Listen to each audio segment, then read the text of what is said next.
I was staring at a radar screen, juggling 7 departures and 4 arrivals in a tight afternoon rush, when the watch supervisor, Henderson, tapped me on the shoulder. He held out a certified mail envelope, signature required mark. That's how I got the news. 15 years of marriage, grounded by a signature on a form, right there in the dimly lit chaos of the regional airport control tower. The subject line on the enclosed letter from her lawyer was clinical. Petition for dissolution of marriage. Brenda wanted out. The world outside the tower windows, planes taxiing, baggage handlers moving, life continuing, didn't pause. Neither did I, not outwardly. My heart felt like an engine sputtering at 30,000 feet, but my voice was steady. American 451, climb and maintain flight level 240. Delta 678, turn right heading 190, cleared for approach. I finished my shift, every radio call precise, every handoff clean. Only when I unlocked the door to an empty house did the silence roar louder than any jet engine. I sat on the couch, the letter in my hand, and finally let the altitude sickness hit me. My first coherent thought wasn't anger, but a cold, clear decision. I needed to understand the full flight plan of this disaster. Truth is, the turbulence had been building. Looking back, the signals were there, like subtle deviations from a filed flight plan. For one, Brenda's sudden obsession with financial empowerment seminars, about 6 months back. Who'd always left the numbers to me. Then came the girls' nights out, stretching later and later, her clothes carrying the faint, unfamiliar scent of a man's expensive cologne, not a brand I recognized. And the hushed phone calls, always. Just a colleague from the gallery, taken with her back turned in another room. I'm an air traffic controller, noticing patterns, predicting conflicts. That's my bread and butter. I didn't like the pattern I was seeing. So, I took precautions quietly. I set up transaction alerts on our joint accounts, anything over 500. I also made encrypted digital backups of all our financial statements, mortgage documents, my pension details, and stored them on a thumb drive I kept in my locker at work. My gut, honed by years of averting mid-air disasters, was screaming that a storm was brewing. You learn to trust that gut when lives are on the line, even if it's just your own. I met Brenda at a crowded gallery opening downtown. I was 27, a newly minted controller, still high on the thrill of guiding metal birds. She was 25, a vibrant assistant curator with eyes that sparkled more than the champagne. Her laughter cut through the polite art world hum. We talked for hours that night about everything and nothing. 6 months later, we were married in a small ceremony at her parents' garden. The early years were good, a smooth climb to cruising altitude. She'd pack my late-night meals, listen patiently to my jargon-filled stories about near misses and perfect sequences. She said my calm under pressure was what she loved most.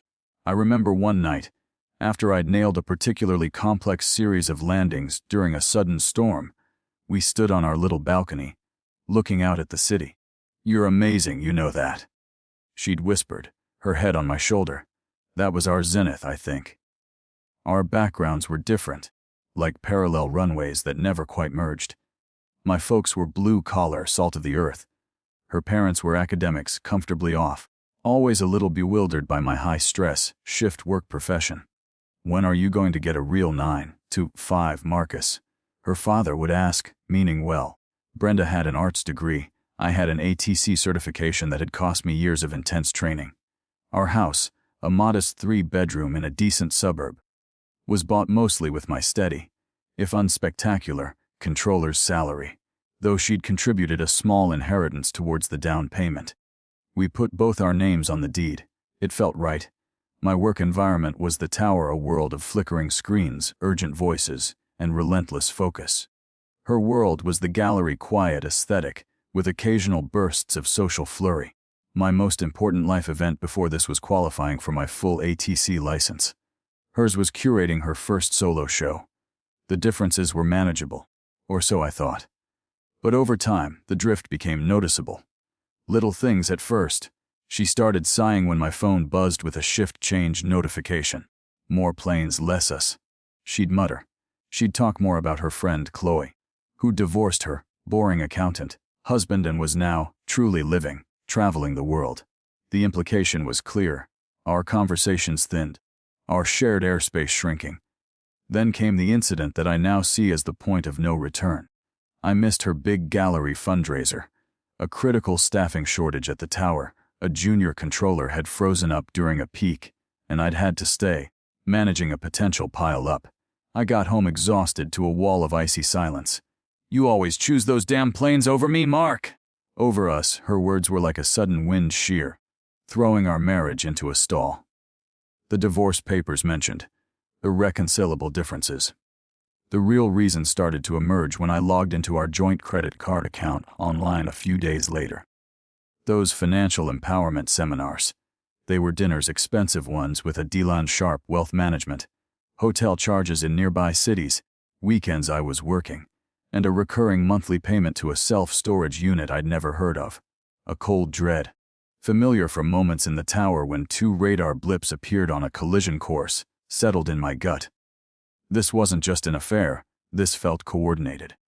I needed to know the destination of this flight path. I caught up with Kenji Tanaka, a senior controller and an old friend, in the break room between shifts. He was unflappable, a guy who could talk down a panicked pilot while sipping lukewarm coffee. "Brenda filed," I said, keeping my voice level.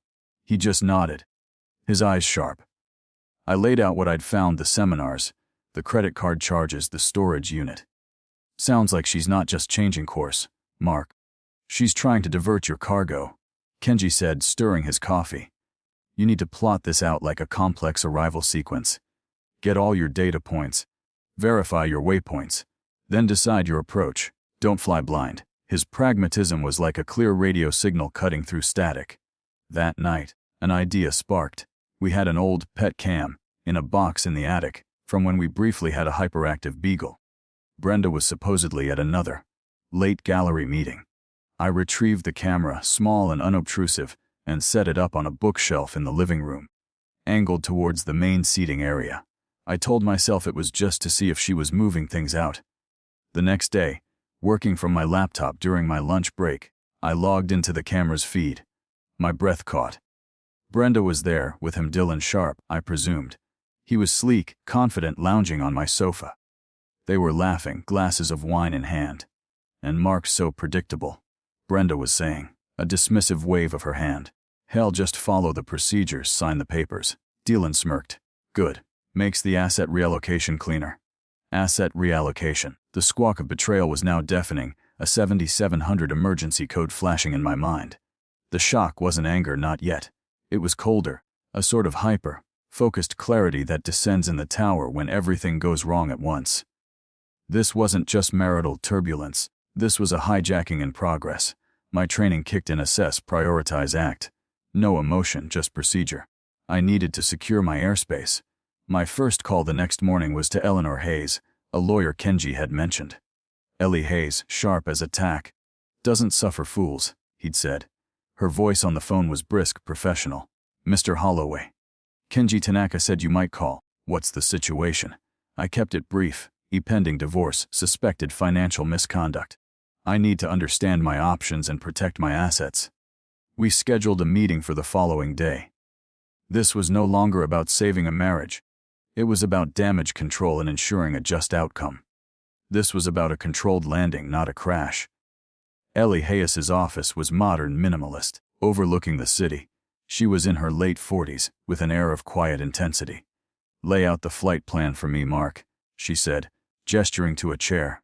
I explained everything: the divorce papers, my observations, the credit card statements, the storage unit, the pet cam footage. I even showed her the clip. She watched, poker-faced, then looked up. "Mr. Sharp is not just a wealth advisor. His name has crossed my desk before in similar circumstances. Let's see what else is in your cargo hold." She asked for access to my financial records, the ones I'd diligently backed up. Her questions were precise, like a pre-flight checklist. As I left her office, I felt a shift, like a pilot handing over controls to a more experienced captain in a storm. "We'll get a clear picture of the weather ahead," she assured me. A few days later, Ellie called me in. "We've got some new intel," she said, spreading printouts on her conference table. "Brenda made several large cash withdrawals from your joint savings in the weeks before filing, just under the 10 Zalos in reporting threshold each time. smart, or coached. Dylan Sharp has no formal accreditation with any major financial body. He's more of a facilitator. Then she pointed to a document. This is interesting. It's an application for a home equity line of credit against your house for the $75,000. Your signature is on it, Mark. Except it's not quite yours, is it? I looked closely. It was a decent forgery, but the loop on my mem was wrong, the pressure uneven. My ATC signature, practiced thousands of times on flight strips, was distinctive. She must have traced it from something, I said, a cold knot in my stomach. And here, Ellie continued, is a power of attorney form. Undated, unsigned by you. Brenda downloaded this template a month ago. She was likely waiting for the right moment to get you to sign it. Just in case of emergencies, perhaps. The pieces were falling into place, forming an ugly picture.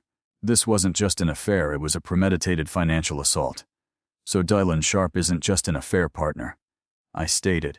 More than ask. He's a predator, and Brenda's either his accomplice or his mark. Ellie nodded. His MO, from what I'm gathering, is to find someone in a vulnerable marriage, often with a spouse who is busy or distracted, like an ATC working demanding shifts. He helps them liberate assets before or during a divorce. The HLOC application was likely his first big move. If he'd gotten that, the money would be long gone. The conspiracy was larger than I imagined.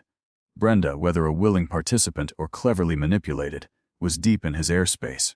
The investigation was no longer just about my divorce, it was about uncovering a potentially criminal enterprise. Ellie wasted no time. First, we file an emergency motion to freeze all joint assets, citing the forged HELOC application and suspicious withdrawals. We'll also send Mr. Sharp a very pointed cease and desist regarding any further contact or attempts to access your finances. She drafted the documents with the speed and precision of a flight controller, rerouting traffic around a storm cell.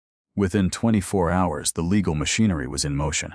For the first time in weeks, I felt a sliver of control, like I'd finally got a grip on the yoke.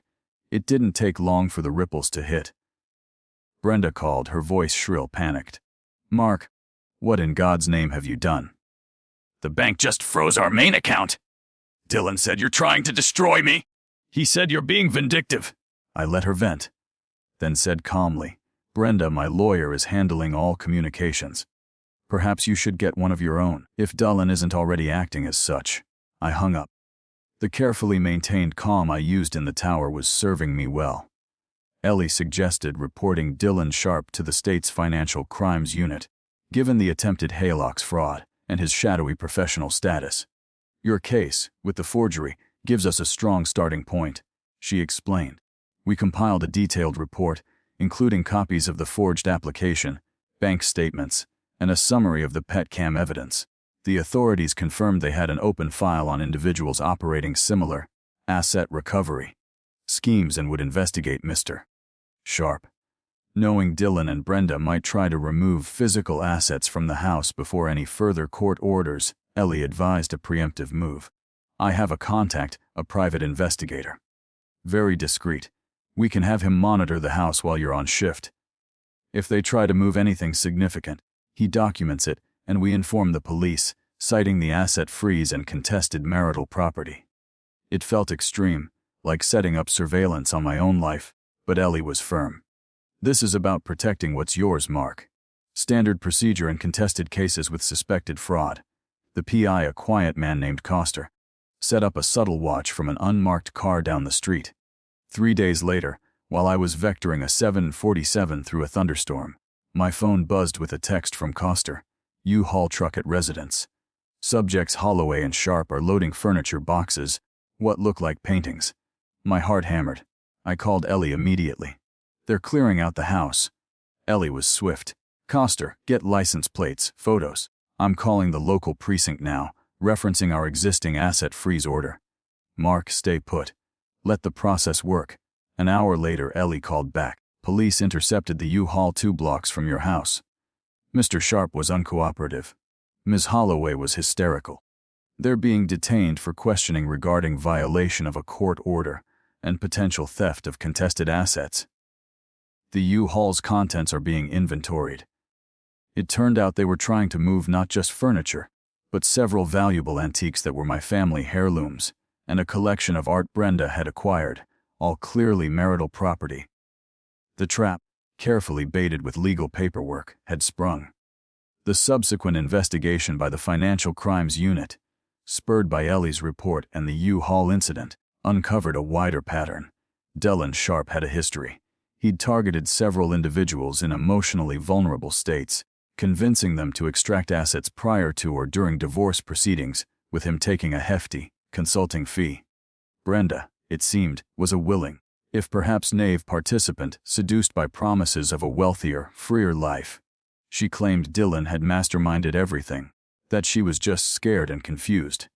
The evidence suggested she was more involved than that, actively providing him with information and access. The legal fallout was swift. Dylan Sharp faced multiple charges including fraud and conspiracy. His wealth management days were over. To avoid potential criminal charges herself, Brenda agreed to a divorce settlement heavily in my favor. I got the house, my pension remained untouched, and a significant portion of our pre-divorce liquid assets. She walked away with her personal belongings and a fraction of what she'd hoped to gain. The divorce was finalized without a messy court battle. The final readback was complete. The tower, once my sanctuary of focused calm, now felt different. Every urgent call, every flickering blip, seemed to echo the chaos I'd endured. The relentless pressure, which I'd once thrived on, now felt crushing. About 6 months after the divorce, I put in for early retirement. 20 years of guiding lives through the sky was enough. It was time to navigate my own. I sold the house in the city. Too many ghosts in those rooms. I bought a small cottage on the Oregon coast, a place where the loudest sound was the ocean. I took up sailing, feeling the wind and waves, a different kind of navigation. I even started part-time consulting for a small regional airport nearby, helping them streamline their operations with my ATC experience, but on my terms, without the life or death pressure. It was a gentle re-entry into a new flight path. One afternoon, checking my email, I found a message from a woman in California. She'd read a small online news brief about Dylan Sharp's conviction. He eventually pled guilty to lesser charges but lost his ability to operate. She had been one of his next potential targets. "Your lawyer, Ms. Hayes, was contacted by my lawyer," she wrote. "The evidence from your case helped expose him before he could do the same to me. You cleared the path for others. Thank you." I stared at the screen. My fight hadn't just been for myself. Standing on the deck of my small sailboat, the salty spray on my face, I felt a profound sense of peace. The noise of the betrayal, the anger, the hurt, it had all faded, like distant radio chatter. Brenda, I heard, had moved back in with her parents, her wings clipped. I didn't feel triumph, just a quiet acknowledgement of choices made and consequences faced. Life, I realized, is a lot like air traffic control. You can't always predict the weather or the actions of other pilots. Storms appear, emergencies happen. But you can manage your own sector, trust your instruments and your training, make the precise calls, and guide yourself to a safe landing, even after a near-catastrophic system failure. And sometimes, in clearing your own path, you inadvertently help others find theirs. That was a final approach I hadn't anticipated, but one I could definitely live with.